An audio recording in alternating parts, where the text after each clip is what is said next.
The Early Weigh-In podcast is back. This Saturday, we head to UFC Saudi Arabia. Got a middleweight main event, Israel Adesanya, Nassourdine Imavov. Pretty solid fight.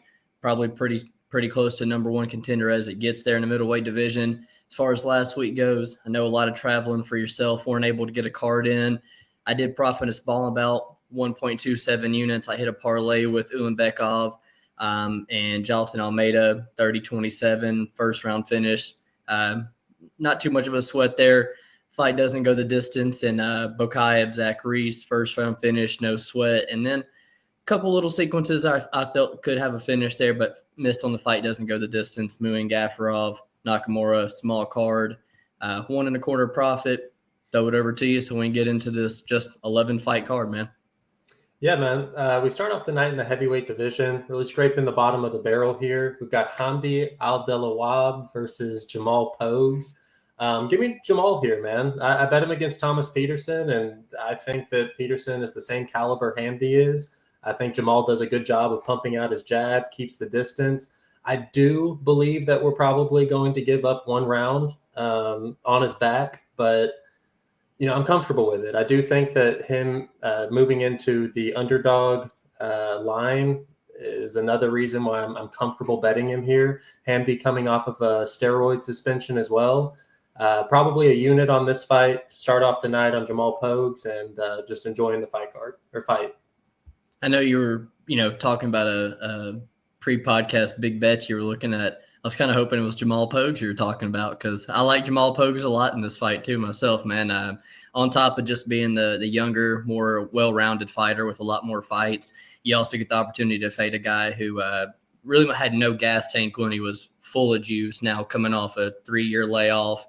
I don't think his gas tank's going to be good at all. I think, like you said, maybe round one he takes. But after that, I feel like Jamal Pogues lights him up on the feet.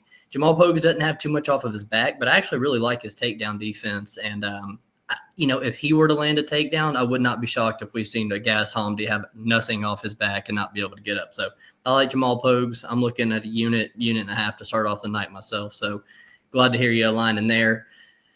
Bogdangrad, Lucas Almeida at 145. This is a fight that I don't really think I have the best read on. I think a lot of people are antsy to bet against Lucas Alexander after he went out and dropped the ball as a huge favorite against Jekka Sergey. I definitely think he's a less durable guy, and I definitely think he's the less well-rounded of the two. But his striking's pretty good, man. He's pretty athletic. He's pretty quick. I just feel like Bogdan is going to come after him and has more ways to finish the fight, can mix in some grappling. Again, the more durable of the two. So I like Bogdangrad. He's also starting to kind of flip toward plus money. You can see that still for him. So I don't have the best read on it. I probably will lay off, but I like Bogdangrad.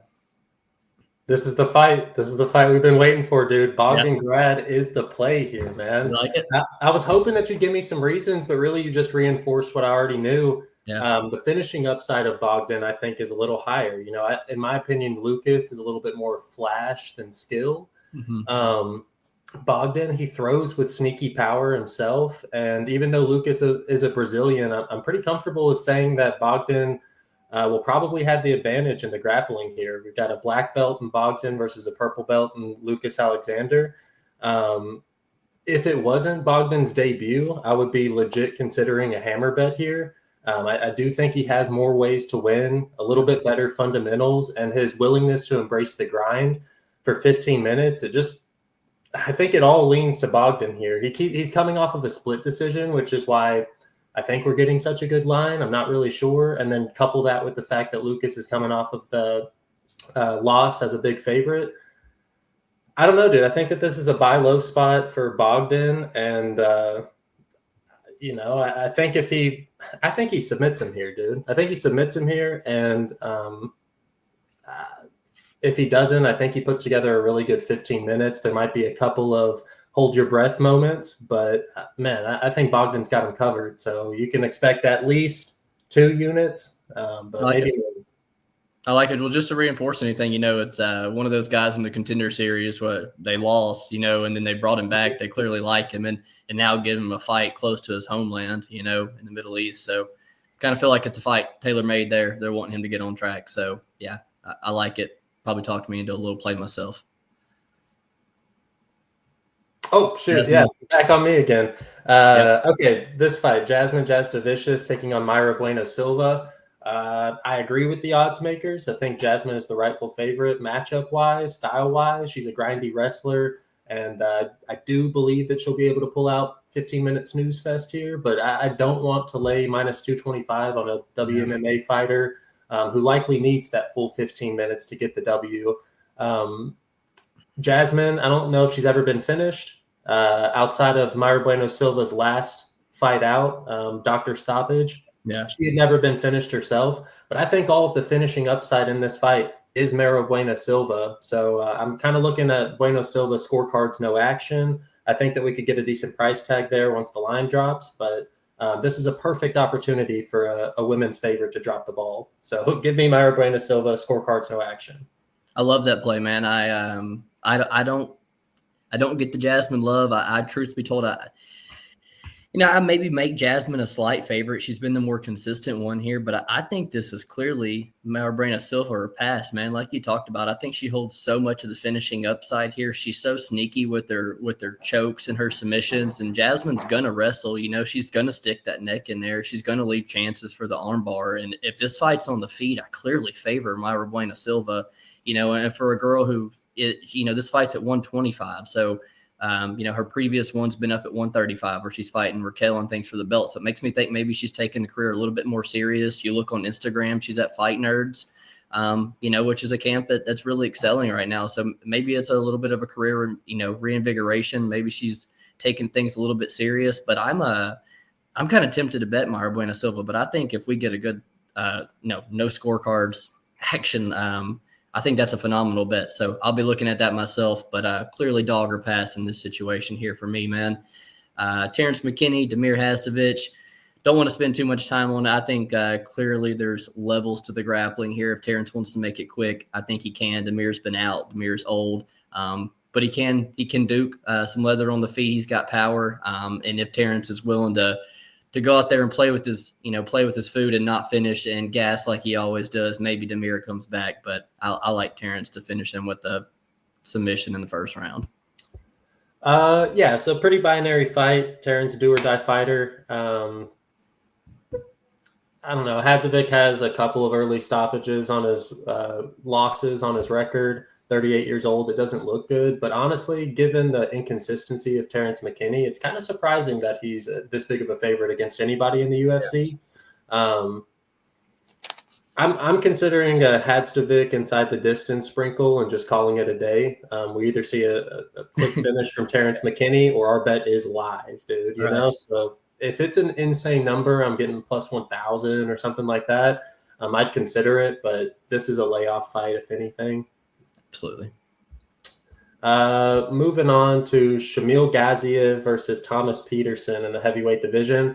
Both of these guys are not typically fighters I want to bet on. Gaziev, kind of a big body. He carries some power. And, the comeback after his first loss was impressive, going, cardio-wise at least, going full 15 minutes with Dontel Mays. But it didn't check off, all of the boxes that I would need to trust him again as a fighter. Thomas Peterson is somebody who I think a little undersized for the division, but he has a good gas tank and decent fundamentals, which can take you pretty far in the heavyweight division. His last win over Mo Usman is actually really impressive to me. The main reason, and it's the main reason why I'm looking to take a dog shot here. As long as Peterson avoids, that early power from Gaziev, I think that he has the ability to make Gaziev work way more than Dontel Mays ever could. To me, it's an interesting spot because I don't really see many ways that Thomas Peterson is like a better fighter than Gaziev, but I think his ability to make people work is enough that he's going to at least steal a round. So Peterson plus 3.5, he's sitting like plus whatever 300 now. I'm assuming that plus 3.5 is going to be in playable range. And I expect to hit that rather hard because I think Peterson's going to be able to not get finished and bring it to a judge's scorecard. So give me Peterson plus 3.5. Money line wise, man, to me this is dog or pass. But I think on the feet in terms of athleticism, hardware, striking, power. I think this clearly leans Gaziev, and I don't like the defense of what I see from Thomas Peterson. So, I do think there's times where Gaziev goes out here and puts him out on the feet. But man, Gaziev, I don't think he's that good of a grappler, man. And Thomas Peterson is a really good wrestler. And if Thomas Peterson is willing to go out there and put people on his back like he was Mo Usman, like he was Jamal Pogues, again, make him work. I'm not so sure that Gaziev has a lot off of his back, especially in rounds 2 or 3 if he's really had to work a bunch. So I don't know if I get to the dog shot. Maybe the +3.5's enticing, but I definitely would not touch Gaziev at this point. And if I was looking to have any action on this, I'm with you. It's on the Peterson side. Muhammad Naimov taking on Khan Offley. Looks like it's kicking off our main card. I think Naimov's just a little bit too physical for Khan Offley, if I'm just being honest with you. I think Khan Offley is a little bit better grappler as far as terms of submission offense and things, but I think Naimov's just a bit better of a wrestler, will be able to stop the takedowns, a lot more physical than Offley is. And on the feet, I think it's Naimov all day in terms of power, in terms of striking capabilities. And I don't like really the durability of Offley as well. So, Naimov's a guy that I think is notoriously slowed down in fights, so I would never lay the gas, but I don't think Offley presents really the style to go out there and do what like a Philippe Lima did and just grind him out, submit him late. And I think that's kind of how you have to do it. So Naimov is in Saudi Arabia. He's fence grabbing, nut kicking. He does anything to win. So, I think Naimov gets his hand raised here. Just not too interested in having any action here, man. Yeah, I feel the exact same way. And I thought it was odd that they picked this one to open up the main card. I've also got it as a relatively close fight. I think it goes to decision like 90% of the time. I think Naimov has more ways to win, a bit more tested. I've got Naimov by decision, but it is not a fight I'm looking to target at all. Moving on to the next fight, one that I probably would have picked to open up this main card right here. Firas Ziem taking on Mike Davis. Another line that I think is way off, man. I'm not a fan of Firas Ziem. I've never been a fan. I've actually tried to fade him multiple times. But he's your typical French striker. He's boring as hell. And even though he's coming off of that finish over Frivola, I remember the endless snooze fest he's put us through. The Luigi, I'm blanking on his name, but Luigi Vendramini. Yeah, Vendramini. I remember being on Luigi and thinking we should have won that fight. He's put me through a lot of stress, but Mike Davis, man, I think Mike Davis is a top 10 talent. He just cannot get out of his own way. His toughest opponent is him in training. And honestly, man, I think that this should be a cakewalk. And I also think that this line would be completely different if Ziem wasn't coming off of that finish over Frivola. Mike Davis knows how to get on the inside. He's going to be at a reach disadvantage, but that's not really anything new to him. And I think that he can push a fast enough pace that he's going to catch Ziem. And I think that body work and everything else, Mike Davis is going to finish him. And if not, I think he puts together enough damage over the course of 15 minutes to get the nod. Give me Mike Davis, and I'll probably put 2 units on him as well. Hopefully this line keeps coming down. Yeah, man, you and I both like Mike Davis a lot. I think very highly of him. I think his striking is very, very sharp. I think the dude's an athletic specimen, and I think he has clear wrestling capabilities in this fight as well. Clear path to victory that I think he could go to if he wants to. And like you talked about, if he does get on the inside, he's a way more lethal striker here, way more finish upside. I've seen him go to war with guys like Sadiq Yusuf, who I think hold more power than a Firas Ziem. Yeah, the only thing holding me off, man, I have clearly seen improvements from the Firas Ziem side, kind of growing him to himself. And there's obviously some sharp money bringing this line down. So I don't know if I want to get in on it. But I'm on the Mike Davis side, man. And if it comes down more our way, maybe I do. But there's a couple more spots I like a little bit better on this card. I don't want to force it if I don't have to.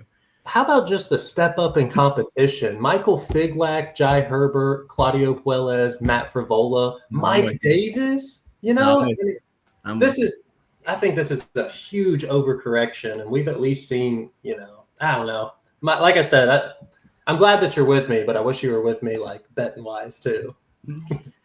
I do have a play on the next fight. We got Syed Nurmagomedov taking on Vinicius Lock Dog Oliveira. I got Lock Dog. I was talking to you when he was plus 180, working a little bit that day. Come back, he's plus 164. I had to jump in on him, man. I think the dude is a very, very solid prospect. Truth be told, I was quite shocked from the line because, I feel like I don't want to say it's a step back from Ricky Simone, but I do feel like it's almost like a setback from Ricky Simone. I think Ricky Simone is a very hard guy to game plan for, someone who presents really big takedown threat, which he struggled with in the Bernardo Sopaj fight. Someone who brings an excellent gas tank in the fight, something I don't think Syed Nurmagomedov has. And so I was quite shocked to see this line. I think Lock Dog is an athletic specimen. I think his finishing upside is huge. I think he's got a big cardio advantage in this fight. Saeed is not a guy that I think is going to go out there and have a ton of grappling success. Sure, he's gonna look good on the feet for a while, but unless he just goes out there and flatlines Vinicius, I expect this to be a super, super close fight, man. And again, I like what I'm seeing from Vinicius, so I kind of thought Syed should have been about a minus 125 or something. So to get plus 165 on Vinicius, I was happy to lay a unit and a half, and that's the only play I've locked in at the moment. What is the line at right now? I think it's like plus 140 something. Okay. 136 on the same book I played, 165. Man, this is a weird one. Like Saeed, mostly a striker. We saw against Gafarov, though, and Kakramanov, he is a legit submission artist. That win that Oliveira is coming off of against Ricky Simone, it's an excellent win, but I mean, you could, in my head, you can throw that matchup out the window. This is stylistic wise, a completely different matchup. And I do think that Saeed is a little bit more clean with his striking. And unless Oliveira is going to be pushing the wrestling, which, maybe he does, but I don't really see it. I think that Nurm is going to be able to just kind of point his way to a win over 15 minutes, like a pretty clean win at that. I think Vinicius is flashy and, more athletic, but I think Nurmagomedov has the better fundamental striking. And so if this is on the feet, I do think that we see him edge this out like a good percentage of the time. It does worry me betting against Nurmagomedov in Saudi Arabia. That's another downside to the whole thing. Red flag right there for sure. But I still like my spot, man. Yeah, so for me, it's probably going to be a layoff spot. But if people just continue to bet this line down, I'll happily take somebody who I think has the advantage and where I think the fight's going to take place, and be a Nurmagomedov in Saudi Arabia. So yeah, I'm leaning Saeed here. I think it's going to be a decision, and I think it's maybe 30-27 or 29-28. Yeah. So moving up, another heavyweight fight. Sergey Pavlovich taking on Jairzinho Rozenstruik. Style-wise, man, I think this is all Rozenstruik, right? Like, he's a clean counter striker, and Sergey tends to overextend, rush his finishes. But that being said, Sergey does pretty well with that technique. It's similar to trying to break down Francis Ngannou. MMA math just doesn't apply to him. So it's really tough for me to say that Jairzinho should win this, more than 50% of the time. But that's enough for me to play him money line wise. Like, I think that I'd be happy taking a 1 unit shot on him, and then also just playing the under 1.5. I don't know what that's going to look like, but man, I think this gets finished early, whether it's a check hook from Rozenstruik that KOs Pavlovich, or Pav just steamrolling him early. So give me the under. I also think Rozenstruik is the side money line wise. So yeah. If I had any action money line wise, I agree. Rozenstruik probably the side. You got the bigger cage. He's a quicker fighter, pretty decent footwork, really sharp jab. But man, I kind of feel like he's going to get backed into a corner, and Sergey's one of these guys who's not just a one punch kind of guy. He lets out jabs. He throws in big combos when he gets in close, and I kind of feel like that's what's going to happen is Rozenstruik's going to get backed up against the cage, and a flurry of combinations is going to put him down. So I really don't have any interest in getting involved in this one because truth be told, I feel like if Rozenstruik wins, it might slip over the 1.5 mark. So I kind of just jab him like Volkov did. Exactly. I don't know if he has the length to be able to keep him away, and that's what kind of worries me a little bit. So Sergey, I feel like is I don't know, man. When they square off, Jairzinho's listed big, but when he squares off, he's always not as big as you think he's going to be. So ultimately, I think I'm just laying off the fight. I think it might be a decent one for Pavlovich to get back on track. Co-main event is somewhere I'm kind of looking to have some action, though. Shara Magomedov taking on Michael Venom Page. Shara's been a guy that I've kind of backed a couple times, man, and been in spots where a lot of people are trying to fade it. I'm just, this is not the spot, guys. This is not the spot. Despite MVP going up to 185, I think this is the spot you pull the trigger to fade Shara. I hate that this is a Saudi Arabia fight, but that's what it's always going to be when you have to fade Shara. That's the only place he can fight. But I think Michael Venom Page is levels above him on the feet in terms of striking, in terms of speed, everything, man. Am I a little bit worried about the durability? Sure. But when I see him fight Kevin Holland and Ian Gary and absorb, less than like 50 strikes, I'm okay backing him at plus money. And then to see him go toe-to-toe with a guy like Ian Gary, who's a very sharp striker, where Ian needs to take the back in round 3 to win, I don't think that's an option really for Shara, man. And then Shara's a guy that I really don't trust the gas tank at all either. I think he slows down. I think he huffs and puffs in round 3. So I don't know if I'm going to take Michael Venom Page money line or if I'm going to take the plus 3.5 at minus 150, because I think that absolutely happens at a 60% clip. And I absolutely think he could get robbed just coming up the middleweight and moving across Saudi, the world to fight Shara in his backyard. I just feel like he could do enough and get robbed. And so I'm kind of eyeing that 3.5. And I like the Michael Venom Page side this week, man. So first time at middleweight in over a decade for MVP. Weight class jumps aren't usually the answer for most people at 37. Favorable matchup for both guys. Like Shara Bullet just beat, who was it? Armin Petrosyan. Armin Petrosyan. There's no more easy fights in his division for him. So what does the UFC do? They give him somebody in a weight class below him at 37 years old that has a stylistically a great matchup for him. And they put it in Saudi Arabia. The biggest thing I'm worried about for MVP and MVP backers is his ability to adjust to the power of middleweights. I do think that there's a really good chance that Shara can chop down that wide stance of MVP early and just kind of make him a sitting duck that doesn't really have the option to grapple. So if he's going to use that shot and he's most likely going to take a few leg kicks from Shara, Shara's throwing those way harder than Ian Gary does. Ian Gary's a vegan, dude. For real, I think that there'll be a significant power that he's going to have to adjust to. And I think that there's a pretty good chance he's a sitting duck for Shara to just practice 1,000 different spinning techniques in an attempt to find a highlight KO. And we see a Shara decision. So, yeah, that's my biggest worry, and I am going to back Shara here. I don't think I'm going to find a bet just because he also doesn't have a second option. So it's a layoff fight for me, but enough for me not to want to back MVP, even though this is a winnable matchup for MVP as well. Moving on to the main event, Israel Adesanya versus Nassourdine Imavov. Man, this is a tough one. 2 years ago, Israel's a minus 400. But now it's whether or not you think Israel still has a little bit left in the tank. He's 35 years old at 185. It's a little bit more forgiving. I think he probably has a couple more years left in his prime. And, I think that this is a decent matchup for him, man. I think that this is a get back on track fight. And even though Nassourdine Imavov is kind of coming into his own, only 28 years old. And so you got to think that the best is still yet to come. He has been fighting,